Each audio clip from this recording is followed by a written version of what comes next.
BRS హయాంలో ప్రాజెక్టులపై విచారణ జరగాలన్నారు చెన్నూరు కాంగ్రెస్ ఎమ్మెల్యే వివేక్ వెంకటస్వామి. కాళేశ్వరం బ్యారేజీల నిర్మాణంతో బ్యాక్ వాటర్తో ముప్పు ఉందన్నారు. కాళేశ్వరం ప్రాజెక్టుతో ఏపీ కాంట్రాక్టర్లకు లబ్ధి జరిగిందన్నారు.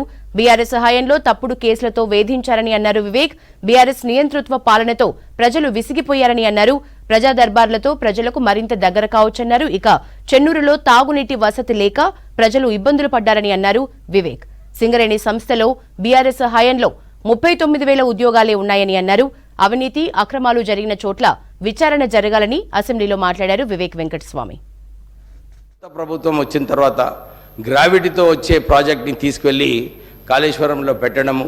ఇప్పుడు ఈ రోజు కాళేశ్వరం ప్రాజెక్టులో ఏదైతే 5 సంవత్సరాలలో 1200 టీఎంసీ నీళ్లు ఏదైతే తెలంగాణ ప్రజలకు రావాలో దాంట్లో కేవలము 40-50 టీఎంసీలు ఇవ్వడం జరిగింది.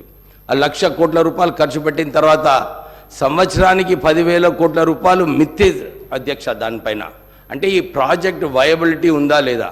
అప్పుడు మాకు చెన్నూరు ప్రాంతంలో, మంతిని ప్రాంతంలో, మంచిర్యాల, మా పెద్దపల్లి పార్లమెంట్ నియోజకవర్గంలో ఎప్పుడు కూడా బ్యాక్ వాటర్స్ నీళ్లు రాకపోయేది. కానీ ఈ బ్యారేజెస్ కట్టిన తర్వాత ఈ బ్యాక్ వాటర్స్ వలన సుమారు 1,00,000 ఎకరాలు మునిగిపోవడము, అక్కడ మంచిర్యాల టౌన్లో ఇల్లులు కూడా మునిగిపోవడం జరిగింది.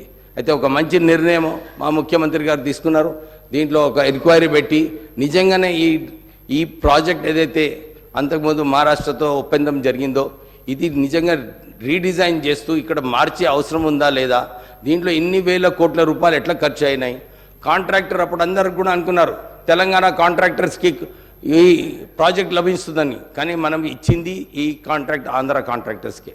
వాళ్ళు లాభం పొందారు, వాళ్ళు ధనవంతులు అయ్యారు. కానీ తెలంగాణ కాంట్రాక్టర్స్ ఎవరు కూడా ధనవంతులు